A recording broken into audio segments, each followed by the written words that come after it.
हे बघा, आता हे जे आहे ना, हे न्यूट्रल पोझिशन आहे. न्यूट्रल म्हणजे शून्य गिअर मध्ये आहे, कुठल्याही गिअर मध्ये नाही. गाडी चालू आहे आपली. जसं आपली टू व्हीलर कशी न्यूट्रल राहते, गाडी चालू राहते, मागं पुढं करू शकतो आपण त्याला, आहे का नाही. पण आपल्याला जेव्हा गिअर टाकायचा त्यावेळेस क्लच पूर्ण दाबायचा, डाव्या पायाने आपल्या दाबून घे, पूर्ण दाबायचा. आता बघ याच्यावरती पॅटर्न कसा आहे भाऊ, इथं घ्या पॅटर्न वरती हात काढ, इथं फोन घ्या भाऊ, पॅटर्न दिसला पाहिजे याच्यावर हे लिहिलेलं. हा घ्या मागं परत, ठीक आहे. तर हे जे आहे ना, याला खाली कॅप असते एक.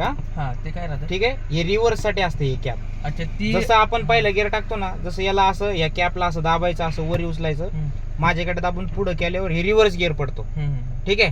परत याला उचलून माझ्याकडे दाबून असं मागं वाढायचं, हे परत न्यूट्रल म्हणजे शून्य गिअर वरती, कुठल्याही गिअर वर नाही.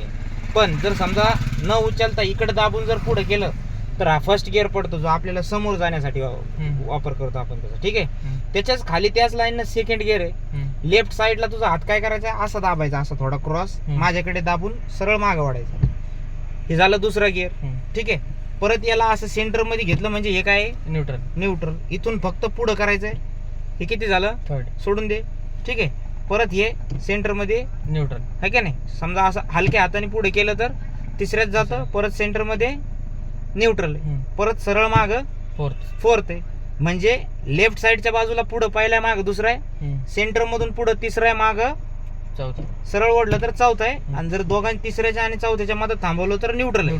आणि इकडे दाबून पुढे केलं तर फिफ्थ गिअर आहे, पाचवा. परत हे सेंटर मध्ये न्यूट्रल आहे. याचं पॅटर्न समजलं, लक्षात ठेवायचं, विसरायचं नाही. बंद करा.